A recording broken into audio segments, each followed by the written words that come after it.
tank. Its hull measured 20 feet long, extending to 26 feet 7 inches with the main gun at full forward position.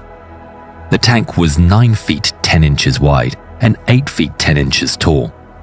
Its combat-ready weight was approximately 70,500 pounds. The hull was divided into 4 compartments: the control compartment at the front, the fighting compartment in the middle, the engine compartment, and the transmission compartment at the rear. Its crew consisted of 5 men. The 2 hull crew members were seated in the control compartment. The driver sat on the left on a floor-mounted seat, adjustable to 3 heights. The seatback could fold flat, allowing him to crawl back into the fighting compartment if needed. The machine gunner sat to the driver's right on an identical adjustable seat. He operated the hull-mounted DTM machine gun. The remaining 3 crew members were positioned in the turret above the fighting compartment. The gunner sat forward of the commander to the left of the main gun. The commander sat directly behind him at the rear left of the turret. The loader occupied the right side. The T-34 had no turret basket, and the crew did not stand on a rotating floor. The hull below the turret was completely open. The T-34 was armed with an 85mm ZIS S-53 gun and 2 7.62mm machine guns. The 85mm gun was the defining feature of the tank. Almost every other design decision revolved around it. It had a barrel length of 15 feet and 3 inches, and a caliber of 85mm. Most guns of this type had the recoil brake and recuperator mounted above the barrel. In the T-34-85, they were moved underneath instead. This lowered the gun's overall profile and reduced the distance between the breech and the rear turret wall. The breech used a vertical sliding block with a semi-automatic mechanism. This meant it opened and ejected the spent casings after each shot. The T-34 carried between 55 and 60 rounds. Most of the load consisted of high-explosive fragmentation shells. A typical loadout included 36 of these, alongside 14 armor-piercing rounds and just 5 sub-caliber rounds. The shells were adapted from the 85mm anti-aircraft gun, which simplified Soviet supply lines during the later stages of the war. The primary armor-piercing projectile was a pointed nose round, which lacked a ballistic cap. This made it easier to manufacture, but increased the risk of ricochet when striking sloped armor and impaired its aerodynamics at long ranges. It weighed 20.6 pounds and left the barrel at 2,625 feet per second. It could reliably penetrate 4 inches of armor at 1,094 yards. Like most Soviet armor-piercing rounds, it also contained a small explosive charge. The sub-caliber shell was built around a tungsten carbide core. It was lighter than the standard shell at 11 pounds and left the barrel at speeds of up to 4,000 feet per second. The sub-caliber shell had several components. An aluminium alloy ballistic cap at the tip reduced air resistance. Behind it, a lightweight steel body shaped like a spool had a 1.4-pound tungsten carbide core in place. A tracer was screwed into the base. The design stripped away as much weight as possible from everything except the core itself.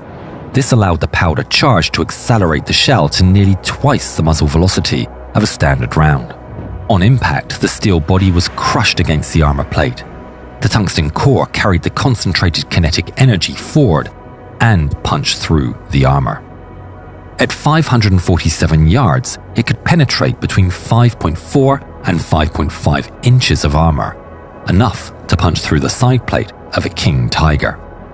Its effective range was limited to around 1,100 yards, and tungsten was scarce, so commanders kept these rounds in reserve for the most dangerous targets. Because the loader was not connected to the tank's internal intercom, communication was often physical. Tank commander Semyon Arya recalled, "I would stick my fist under the loader's nose and he would know that he had to load an armor-piercing shell, and if I held out my palm, he would know to load a fragmentation shell.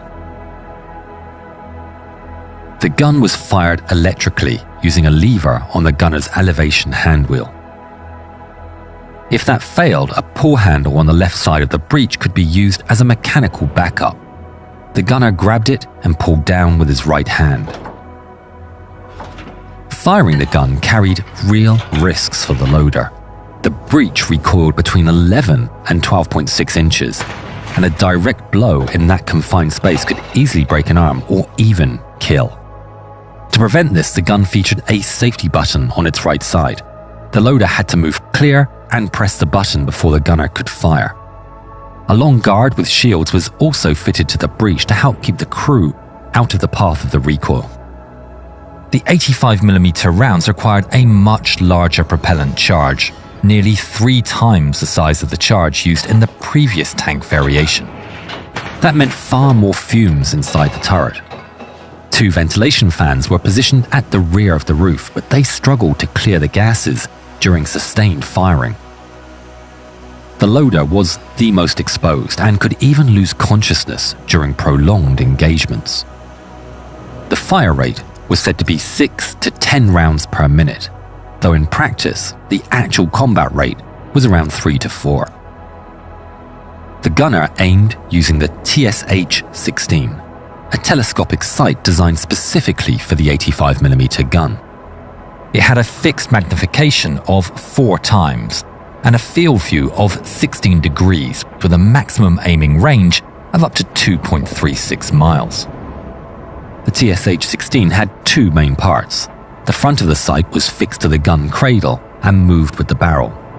The eyepiece was attached separately to the turret roof and stayed in place.